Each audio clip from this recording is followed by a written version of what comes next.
Good evening, everybody. This is Strong Lead Hook and Griswald coming at you with something a little different for tonight.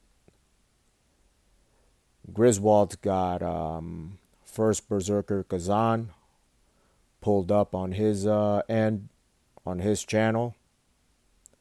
And then I've got an AI video for you all tonight. And it is going to be evidence for the resurrection of Jesus Christ. If you all saw my video regarding AI versus atheism, this is something similar where we get the AI Grok to present evidence and a case for the resurrection of Jesus Christ. So as you can see here, we set up some ground rules. Actually, Grizz, you mind telling us what you got going on? I'm just playing first bird with the first berserker because I'm very late into the game. But really, I'm more interested in this AI conversation we're about to have. So I'm going to be doing more of a casual play in an area I'm already in, and just having fun with that, and just being involved in the conversation. That's for sure. Man, how's everybody doing tonight? As you all know, when Griswold and I we hit you with the 1-2 wombo combo, don't forget to go to his channel and like and subscribe. On his video, on his end, it's gonna be the gameplay footage of First Berserker Kazan, and then on my channel it'll be the screen recorded of me having doing the text with the AI. So my video can get a little dry because I've just got the AI pulled up and it's text based. So if that bores you, go to Griswold's channel and then you can have something playing in the background instead of watching me type away. This should be fun that way, guys. We've set up some ground rules for the AI. Grok is going to take the role of the I will take the role of the skeptic. Grok will be the one to make a very strong case for the resurrection. There's no neutrality here, right? I will attempt to poke holes in the AI's logic, and the AI will present its case regarding all the evidence available in the public domain, and especially in the King James Bible, regarding the resurrection of Jesus Christ. All right, hit enter.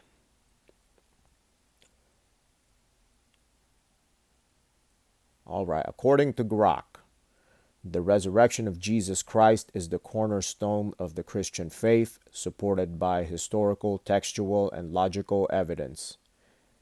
Here's the case. Oh, the AI, I've got it set up to where it gives very long, detailed responses. I will go over what I think is the most pertinent information. So that way, the videos, I'm not just sitting here reading something to you guys. That could get very dry. Unless you're watching our videos to fall asleep, in which case, that would be okay. All right, number one, we've got the empty tomb. The Gospels, Matthew, Mark, Luke, and John, consistently report that Jesus' tomb was found empty on the third day after his crucifixion. This is corroborated by early Christian creeds like 1 Corinthians 15:3-4, written approximately 5 to 10 years of Jesus' death. The empty tomb was undisputed even by Jesus' opponents who claimed the body was stolen, indirectly affirming the tomb was empty. Okay, so even the critics of that time, since they couldn't disprove that the resurrection took place, they jumped to, well, the body was stolen, which then presents a whole nother set of problems, right? It's no different than what we hear people say today. Oh, well, it was, what people were arguing 2,000 years ago, the skeptics, they're saying the same thing today. So not much has changed after 2,000 years. All right. Then it says the post-mortem appearances. Multiple independent sources attest Jesus appeared alive after his death. Yep, there are multiple independent sources, credible ones, that can attest to Jesus appearing after his death. The Gospels record appearances to Mary Magdalene, the disciples, 500 people. These accounts are early detailed and varied, reducing the likelihood of fabrication. The transformation of skeptics like James, right? James was a skeptic when Jesus was alive in his ministry, but of course he becomes a brother of the body of Christ, within the body of Christ, after Jesus appears to him. And then, of course, there's Paul, the Apostle Paul, who was a persecutor of Christians, turned them into a believer, one of the pillars of the Christian faith. I'm going to do my best to be as biased on the skeptical side as possible. So that way, you get, I'm going to try to argue against the resurrection. So that way, skeptics and atheists are getting a fair shot. You guys aren't thinking, oh, well, he programmed the AI to argue for the resurrection. The disciples' transformation. The disciples shifted from fearful deserters to bold proclaimers of Jesus' resurrection. Peter is a good example of that. Willingly facing persecution and martyrdom. No one dies for a lie. Right? The Roman Empire, especially under Nero Caesar, persecuted and killed hundreds of thousands of people. Have you ever seen that in another religion? There is one religion, never mind. I'm not going to get into that. This drastic change suggests that they genuinely believe the witnessing of risen Jesus. Psychological theories like mass delusion fail to explain the consistency and persistence of their testimony across decades. Historical context. The resurrection claim emerged in Jerusalem, where Jesus was publicly executed. If the tomb wasn't empty or it was fabricated, opponents could have produced the body or discredited the claims, which did not happen. Instead, Christianity spread rapidly. Again, right? Like no one dies for a lie. How do you explain the rapid explosion of Christianity? The rate of its growth is unparalleled today. And it is still a dominant religion. The inclusion of women as primary witnesses, and that's another thing. You cannot say that Christianity is oppressive towards women, because women were treated as equals when it came to, well, they were treated as equals in Christianity. It's not like they were excluded from ministry or from serving the Lord. They were not excluded from that. Culturally less credible in first century Judea. Yep. So the fact that the early Christians in the first century were relying on the testimony of women as witnesses goes to show that Christianity is not an oppressive religion, because they believe the women, the accounts of the women. And by the way, that sort of oppression towards women, that did not come from Christianity. Okay, so the pagans were already doing it. Pagan Rome was already doing it. before Christianity came on the scene. So you cannot say that that kind of behavior, that kind of bigoted, oppressive behavior towards women, you cannot say that came from Christianity.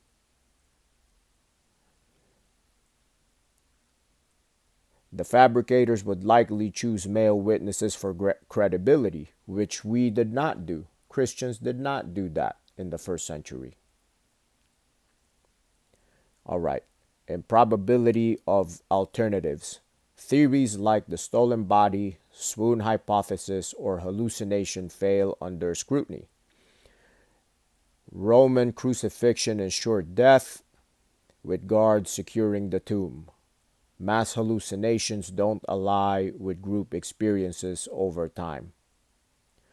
Yeah, mass hallucination, that claim is about the weakest argument that you can come up with. We're not going to elaborate too much on that. I mean, we can all agree that that's a dumb take. Mass hallucination. Mass hysteria, sure, but for thousands of people to hallucinate at the same time, or let's say the 500 people to hallucinate at the same time, doesn't make any sense. It has no basis. The rapid spread of a fabricated story in a hostile environment, that's another thing too. Like the implications and the consequences of being a Christian in that time. You had enemies on two sides. You had the Jews and then you had the Romans to contend with. And that, but then you have all these people that are turning to Christ during that time. It doesn't make any sense for people to uphold the religion that they could not verify under the threat of death with enemies on all fronts. The resurrection best explains the empty tomb, appearances, disciples, transformation, and the rise of Christianity. It is a historical event with evidential weight, not mere myth. All right. To continue, Grok says that he will respond to the skeptical challenges with forced rebuttals. Go ahead and poke holes. Okay. Let's see. What is the first? Grizz, you got anything? I'm just kind of listening right here at the moment. Just, yeah, I don't have nothing to share right at the moment. For the first, Just yeah, so what we'll do is for the first part of this video after the intro, we'll go over the historical evidence. So I'll tell the AI there is not. back to the martyr thing. I would say that's true. Nobody would knowingly die for a lie. There are people that die for lies, but I think it's ignorance or unknowing, right? Like I think you were going to hit on some stuff, but there are people that die for lies. But they also, did they take the time to actually go learn what it is they believe in and compare it to what else is out there in the world? Like, I said it to you earlier, I think you should not be afraid to see what else is out there in the world and why it's wrong and why Christianity, I am biased. I don't care. Christianity is true.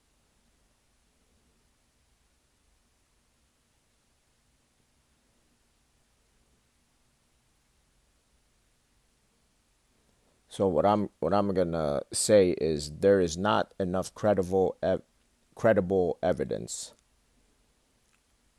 What historical evidence is available? And I'm gonna be snarky towards the AI so that way it'll retort in a snarky manner. So that way he'll make the argument strong. What historical evidence is available that you keep spouting about?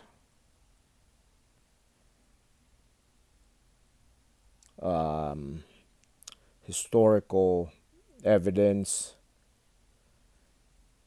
even if available, it is not credible enough. Checkmate.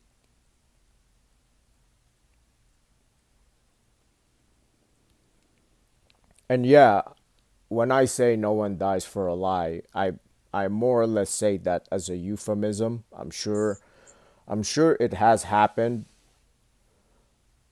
but if we look at the numbers and the rate of growth, you would think that after the first 100 Christians that were publicly executed in brutal manner, that it would have stopped right there, right?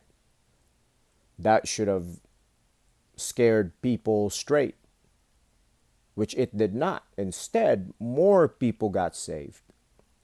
More people came to Christ. More people, the more Christians they killed, the more people became Christians as a result.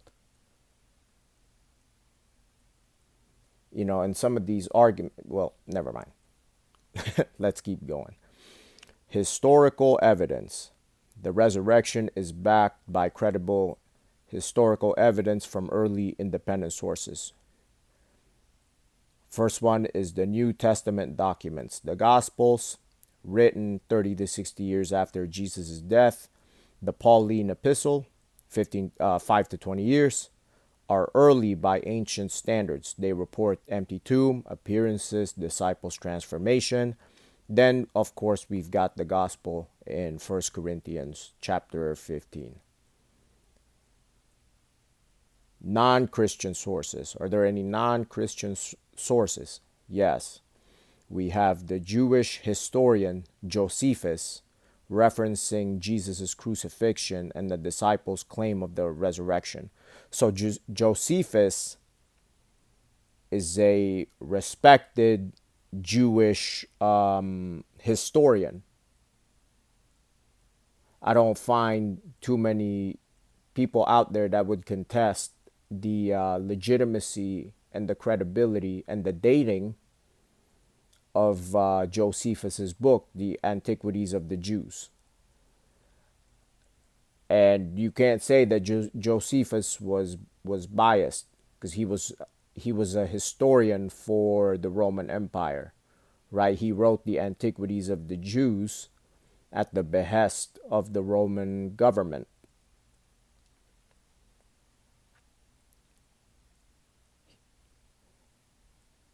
Roman historian Tacitus confirms Jesus' execution under Pilate and the spread of Christianity. That's another Roman historian, Tacitus.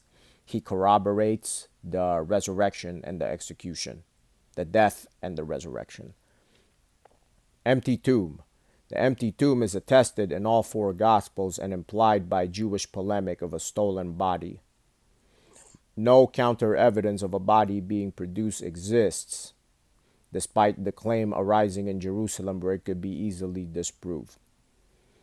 So let's say that, okay, so if you're a skeptic of that time and this time, can you actually disprove that the resurrection happened, other than arguments, other than the basic questions that people have been asked, the skeptics have been saying for 2,000 years, right? Well, where is he now, or the body was stolen. As always, a lot of the skeptics, not the atheists, they cannot provide counter evidence. The disciples' behavior, the rapid shift of Jesus' followers from despair to bold proclamation facing death is documented in Acts and early Christian writings. This suggests they encountered something extraordinary like the risen Jesus. These sources are as reliable as any for ancient history.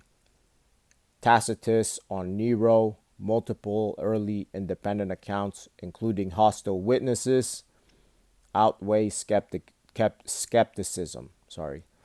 The lack of contemporary refutation and Christianity's growth in a hostile environment bolster credibility. Those are the two main ones.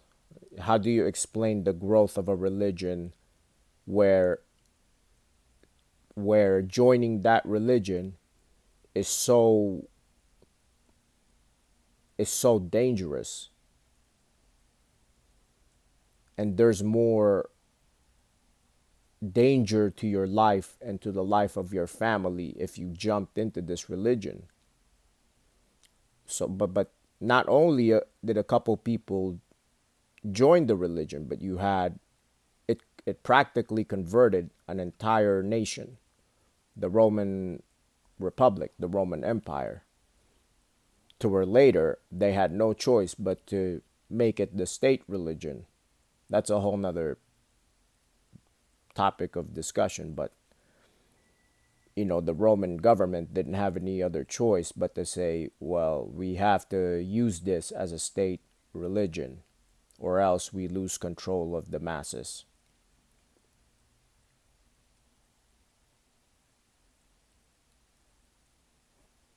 So let's see, he went to the disciples' behavior, empty tomb, non-Christian sources.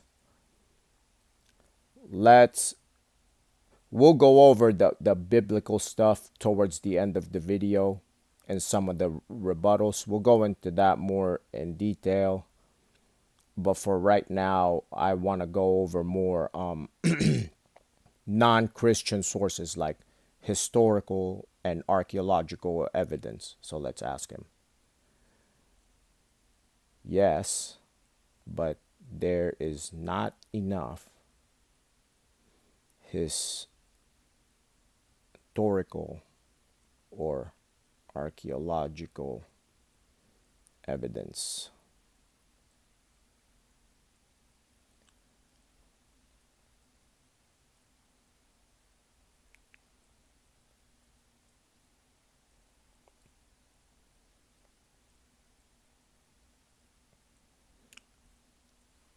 My rebuttal is there is not enough historical or archaeological evidence. What other non-Christian sources can you provide as evidence? So some of the stuff the AI is just going to repeat it. So I'll give it a quick read, but I'm not going to go into too much detail, especially if we've already addressed it.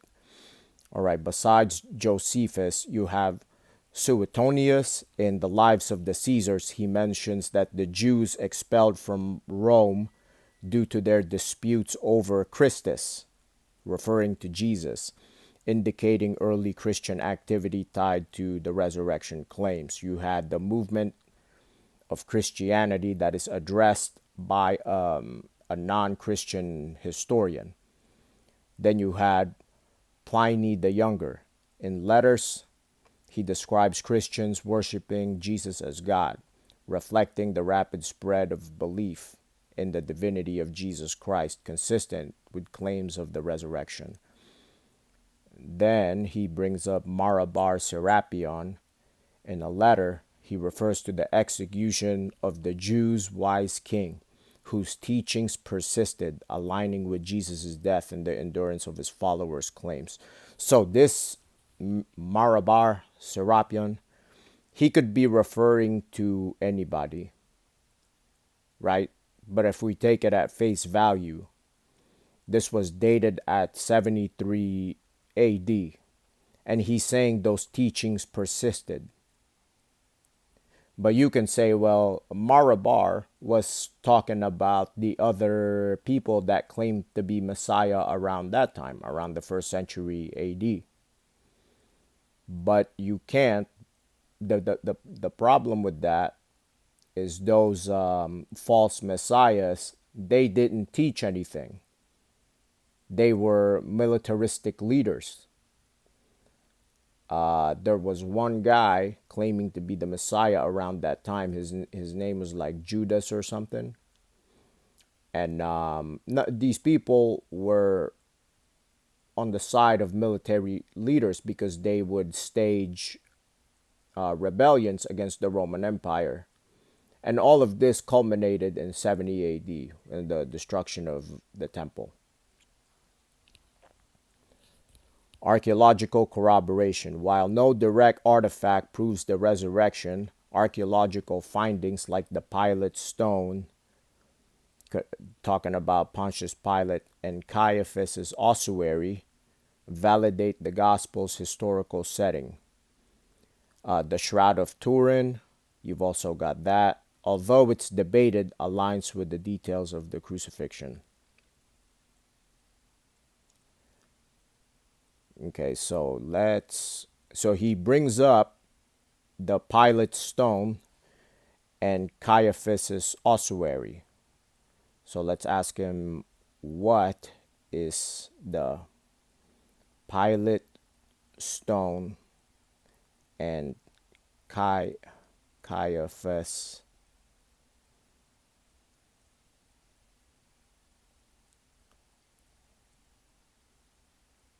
Let's ask him what these things are.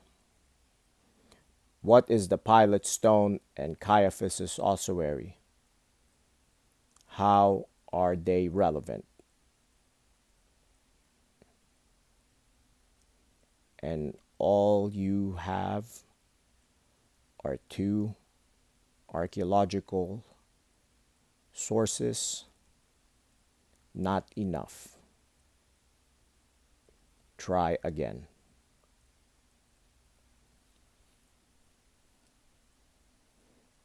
So I asked the AI, what is the Pontius Pilate stone and the ossuary of Caiaphas?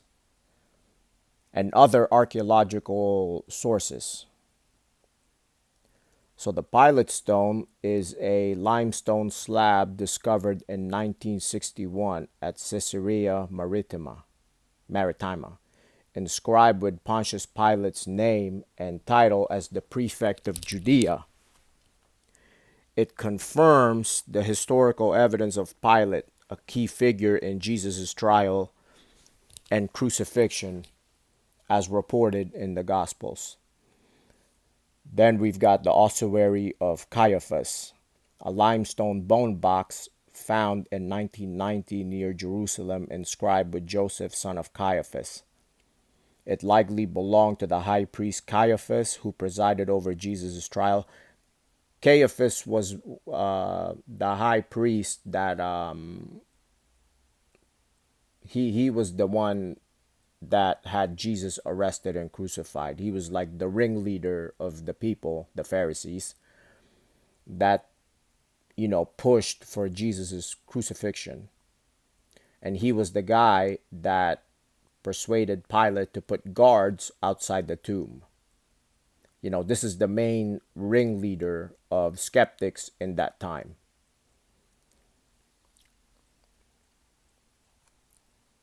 We don't see him past a certain point in Acts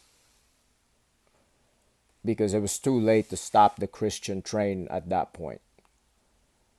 The Christian train is running full steam ahead. So with the Pilate stone, you could say, well, that could be anybody. That could be any Pilate.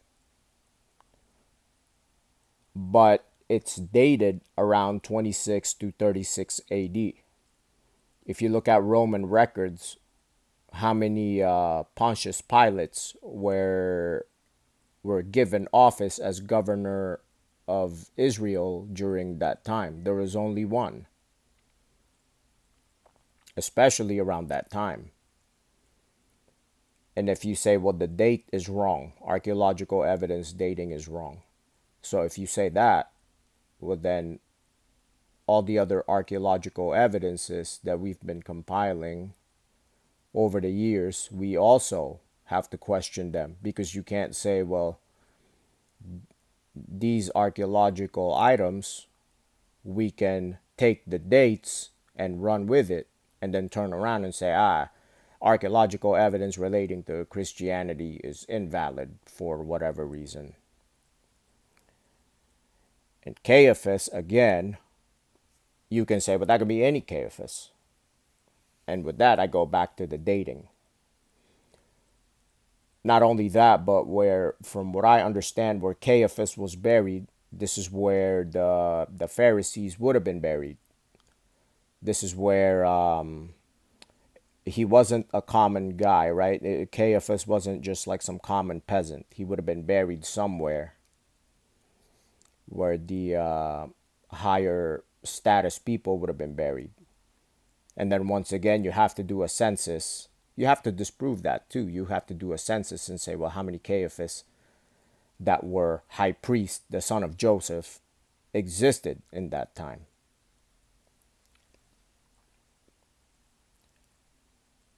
All right. Relevance. These artifacts corroborate the historical setting of the Gospels. Ultimately, they don't prove the resurrection, but they support the reliability. And that's true, right? This is not the evidence that we look to prove the resurrection. We have other better evidence, but I just wanted to see what the if there was any archaeological evidence that supported it. Additional archaeological evidence: the Church of the Holy Sepulchre. This one is identified at Jesus' burial site since the 4th century. Archaeological studies suggest it aligns with a 1st century tomb outside Jerusalem's walls. This one is a bit shaky. I'm not going to go into detail with the Church of the Holy Sepulchre. It's hard to obscure of as archaeological evidence to prove it, in my opinion. Synagogue inscriptions. Early Christian references in Palestinian synagogues, the Capernaum, indicate rapid spread of Jesus' movement, implying a significant event like the resurrection. Okay, so there's three here: the Holy Sepulchre, the synagogue inscriptions, and crucifixion evidence. They are not particularly strong evidence, right? They're not particularly strong. But once again, these are not the end all be all. This is not what the Christians look to as evidence. Crucifixion evidence. The discovery in 1968 of a crucified man's heel bone in Jerusalem confirms Roman crucifixion practices, matching the gospel descriptions of Jesus' death. As far as archaeological and non-Christian historical sources, I'll stop right there so we can get to the rest of our video. But before we proceed any further, Griswald, you got anything you'd like to add? I was listening. I think me and you were talking about it at the beginning of this. What is proof, right? As man sees it. And yeah, if we can say Hitler exists, if Caesar exists, all these things that we take as factual, then you have to say Jesus exists, and the writings that were written about Jesus, what he did, and the people that spoke in the name of Jesus. Well, at the very least, this man existed and did what you heard that he did, because it's been very well documented, more so than anybody else in our history. And what I mean by that is, like, if you look at Hitler, you could probably look at his whole life and say, oh, this is him here, here, and here. Right. Well, Right. that's what they did with Jesus. So if you're going to sit here and say Hitler is this, then you got to look back at that same kind of evidence and say, well, Jesus is we think and not think when we know he is. If we use the metric that the skeptics use as proof or non-proof, right? Like if we use their metrics, then yes, we can prove the resurrection. But if they refute it using they really can't, because we're using their metric. We're using their measuring bar. I mean, we don't do that, right? Our faith is the evidence. But if we're using their standard as proof or to disprove, well, then they can't turn around and say, well, that's not enough. That's not enough, especially with archaeology and carbon dating. All right, the next. At the end of the day, we're standing here. Yeah. yeah. The next thing Like the numbers that show for us to be able to be alive, standing here today, are is beyond impossible. Everything in the universe. So I mean, we're here to look at something else, but Yeah, and that's what I was talking about in my last video with AI versus atheism is the statistical probability that Earth would be congruent with life, and that gravity would be so precisely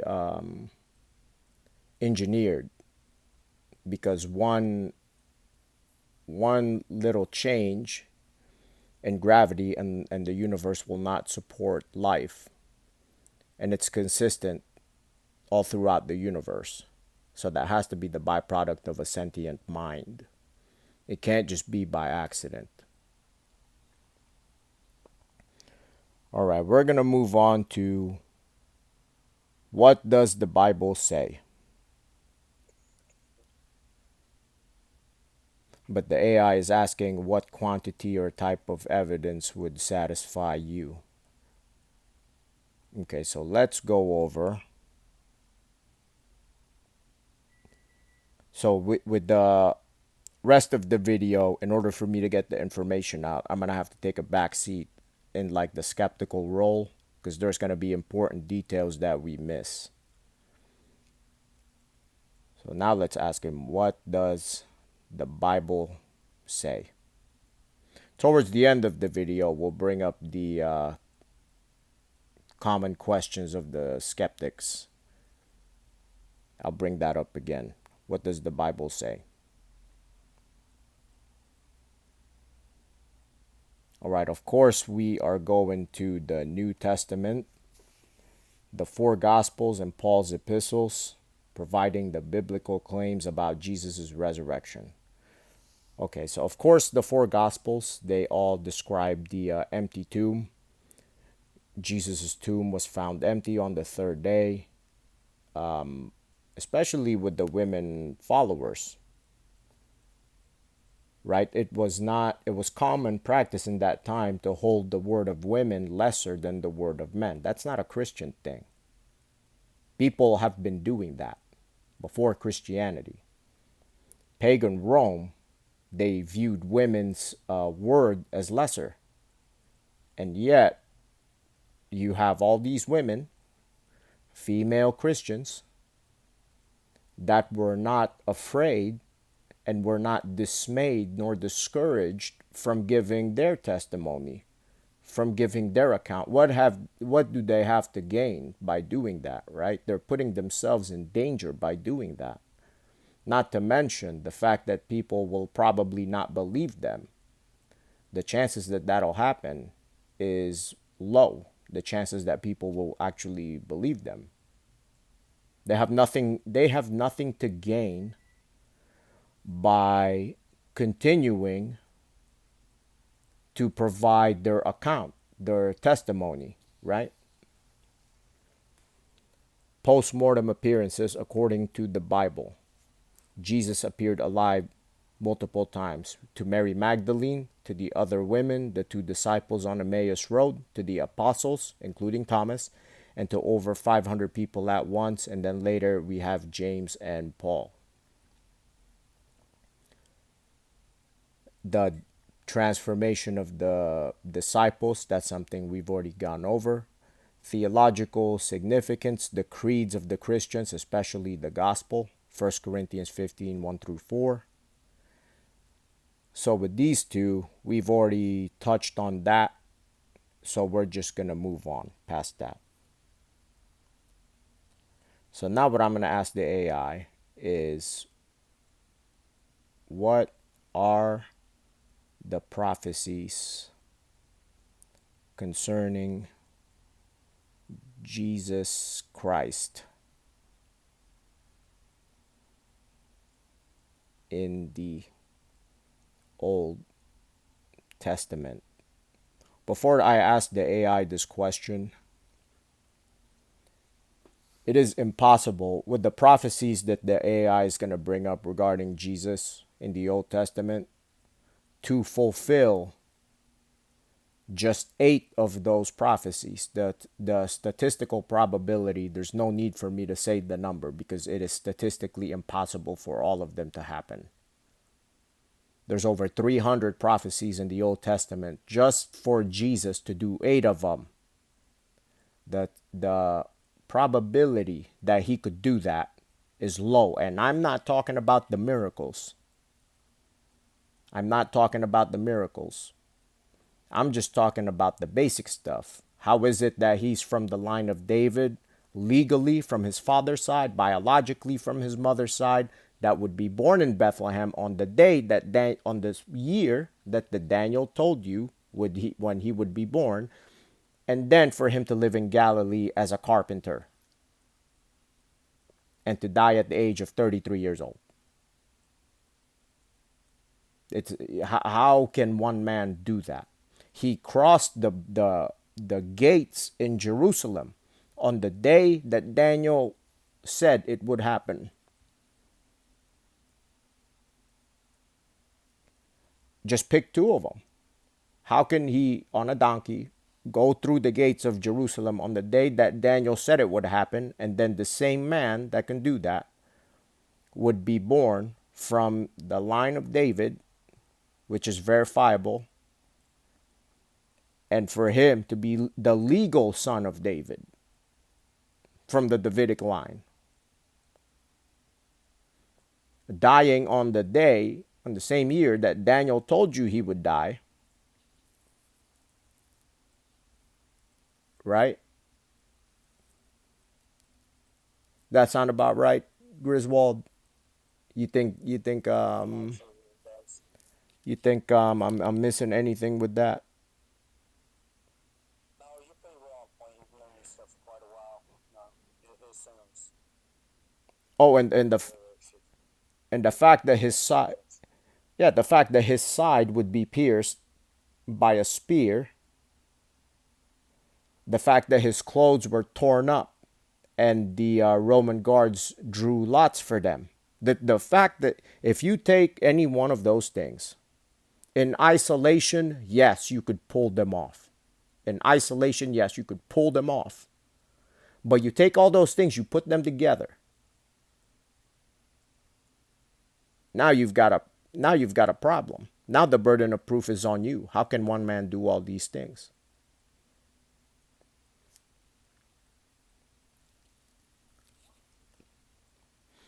And we're just referring to his resurrection. We're not talking about all the other statements regarding Jesus. We're not talking about his life, the miracles that he performed. We're not even addressing any of that yet. I don't even know if we'll have time to address it tonight. Anyways, let's continue. Old Testament prophecies concerning Jesus Christ, the birth of the Messiah. All right, so in the Old Testament, King James, Greek Septuagint, Hebrew Masoretic, all of these prophecies you could find in there. So even though AI is laying it out, you could go to any one of those 3 texts, the KJV, Greek Septuagint, or the Hebrew Masoretic. You could find these in there. The first one, like I said, a ruler from Bethlehem. Oh, and by the way, if you go, there's this astronomy app. It's called Stellarium. It's the prediction of it's the movement of the stars and planets that's been recorded, and also what am I trying to say? They broke down the math, and they know that this star would be here in this constellation, and the planet, this Saturn, would be over here in whatever year or month. I know that doesn't sound very intelligent the way I'm describing it, but just go check it out. Stellarium. It has all the movements of the planets and it dates all the way as far as back as you can go. So if you go to Stellarium, if you are all aware with the story of that the Star of Bethlehem, you could find that Star of Bethlehem in Stellarium. You go subtract 2,000 years from today and you start working your way down. You can not 2,000 years but 2,033 years. 2,030 something years, you can start looking for it. You'll find it there. So you can find out from Stellarium the year that Jesus was born. It might not be exact though. You don't take that as your final authority. It's just you can go look for yourself. A virgin will bear a son named Emmanuel, linked to Jesus' virgin birth.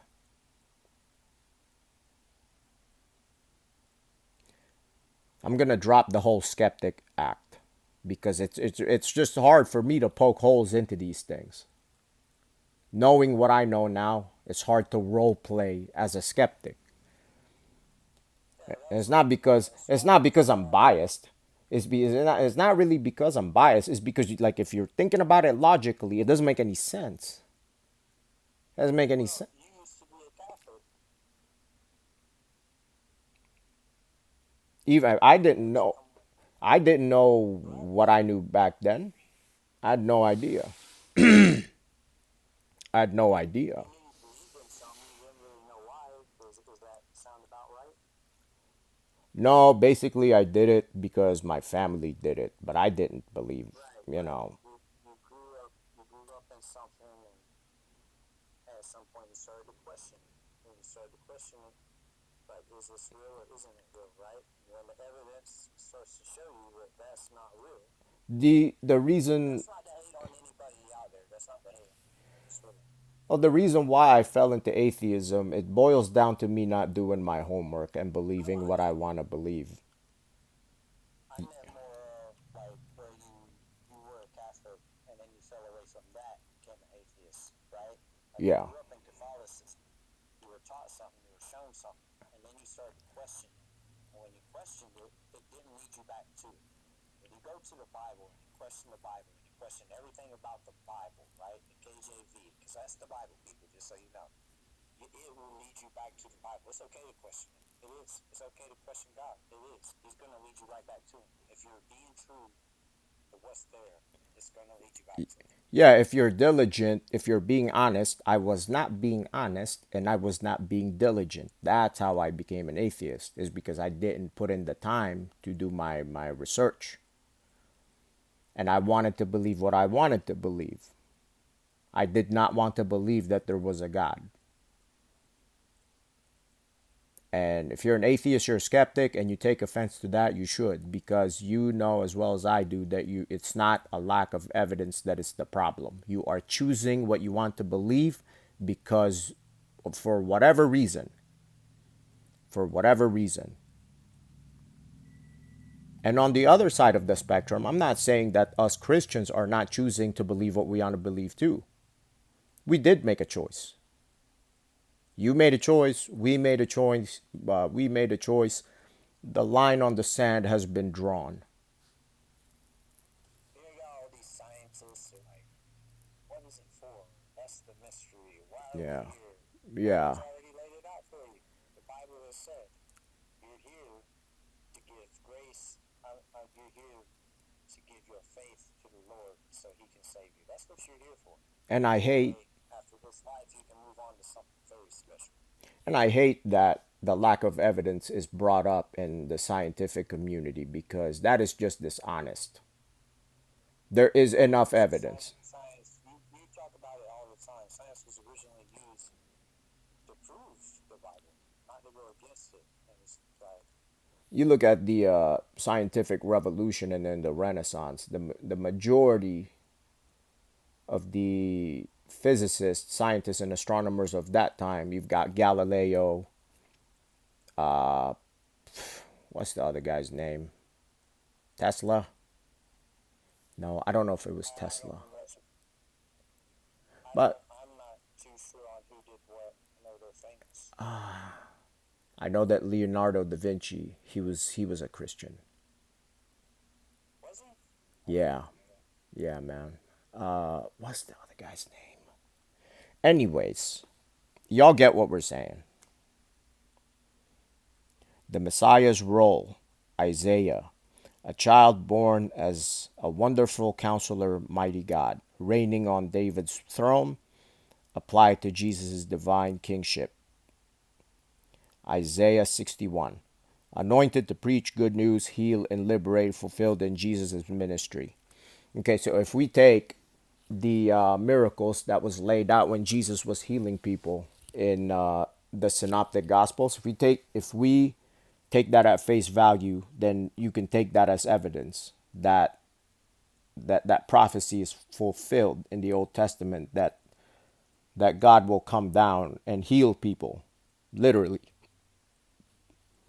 Now here's our most commonly used one, the suffering and the death. Psalm 22, pierced at the hands and at the feet, garments divided, fulfilled in Jesus' crucifixion. So once again, you can take these on their own, isolate them, and say, well, anybody could do that. The criminals were pierced in their hands and their feet. But now you have to ask, were their garments divided by the Roman guards? You start adding all these pieces together, you start putting them together, and then you'll find that just to do five of them is astronomically impossible. Out of the 300 statements said about Jesus Christ, you close your eyes, right? You pick out five of them, you put them together, and then you start to calculate the statistical probability that they would occur, that they would happen on the time that the Bible said that it would happen. Isaiah 53, suffering servant, rejected bearing sins, killed, buried with the rich, fulfilled in Jesus' passion and burial. That's another thing too. Jesus was a carpenter. He came up in a poor family. And a person like that started the biggest religion on planet Earth. Unseen in the last 2000, in the entirety of human history, something like that has not been seen. A religion that was started by a common man, a poor carpenter. So you start taking all these things and you start putting them together. Then you calculate the statistical odds that can happen. Zechariah, he was pierced on the side. Once again, you have to take that into account. Calculate the odds that will happen. The piercing of the side in the crucifixion, that was not common practice. That was not common practice. So it's not business as usual. When they pierced his side, it wasn't done to the other prisoners, the other criminals. It's not common practice. They had to, the reason why they did it was because the Sabbath was the next day and sundown was coming. So they had to get it done and over with. They couldn't just leave him there, right? Because of the Sabbath. Resurrection, Psalm 16:10. God's Holy One, not abandoned to the grave, applies to Jesus' resurrection. That's making a reference to the resurrection. And then you've got Isaiah, the servant's life prolonged after suffering, which is talking about the resurrection. Messianic reign, Daniel 7, the Son of Man given eternal dominion fulfilled, and Jesus' exalted status. These prophecies, written centuries before Jesus, align with New Testament accounts of his life, death, and resurrection, suggesting divine foreknowledge. Skeptics may argue ambiguity or reinterpretation, but the specificity and the number of fulfillments strengthen the case. Okay, so we've got that. And this is not comprehensive. This is not everything. These are just briefly touching on the absolute bare minimum. Because if we did every single statement, we'd be here for hours. We'd be here for hours.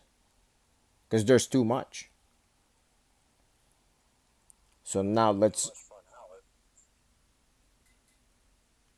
yeah, like if we took every single statement in the Old Testament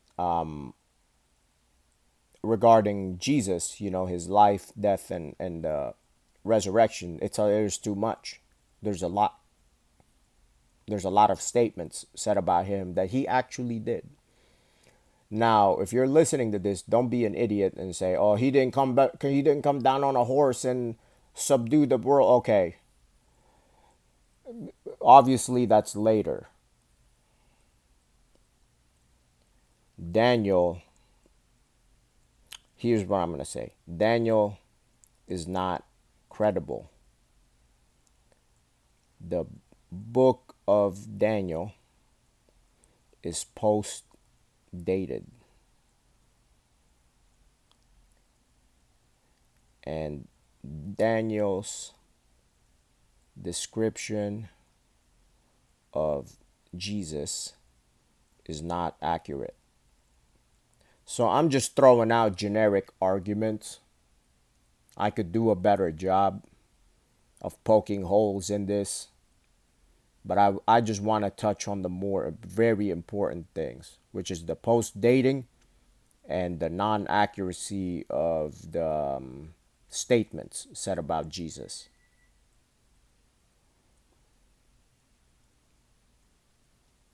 All right, here's the important one. The book of Daniel is dated to 6th century BC is debated.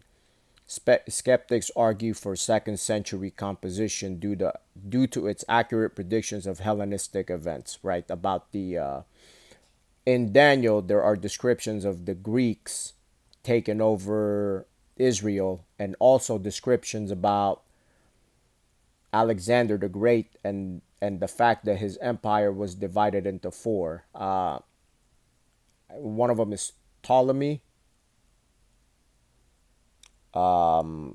Seleucus was the other one.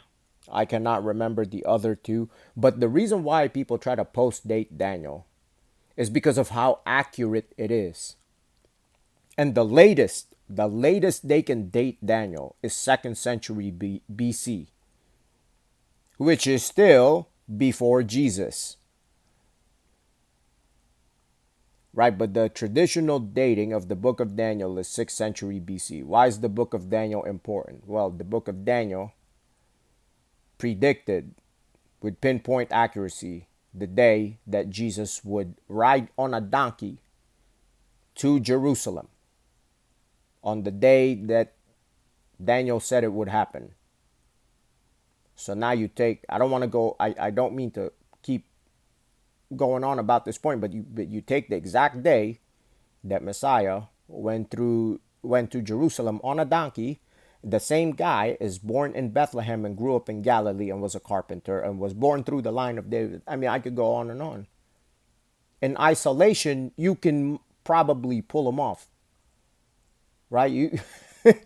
You can't. Ocean's 11, at least 5 of the Old Testament prophecies where you set up a heist, you can do that for just one. You can say that the apostles did some Ocean's 11 stuff, and but even if they did that, that would only apply to a couple of the statements said about Jesus. And oh, by the way, the apostles were too uneducated. They were uneducated hillbillies. They could not have conceived of doing something like that. They could not have done that. And what would they have gained, by the way? The disciples and the apostles and the people converting to Christianity at that time, what did they have to gain? Other religions have something to gain. I said what I said. They do. Right? There are political underpinnings in other religions. They have something to gain from it. And you can say, well, it was just a cult. What cult have you seen persist for 2,000 years at the rate that it did? Can you say that about any other cult? You can't. So once again, in isolation, you can explain these things, but you slap them together, and now now the burden of proof is on you. If you put all these things together and try to disprove them.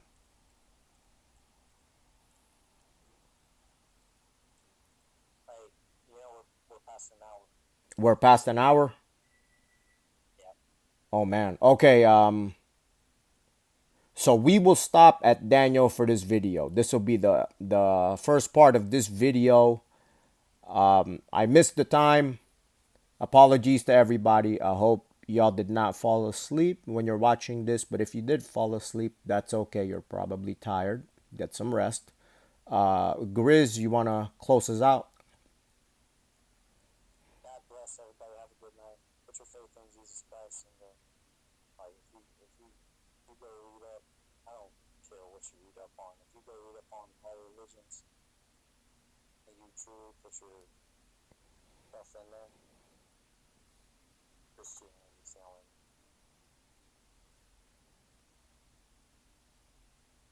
Amen. Good night, everyone.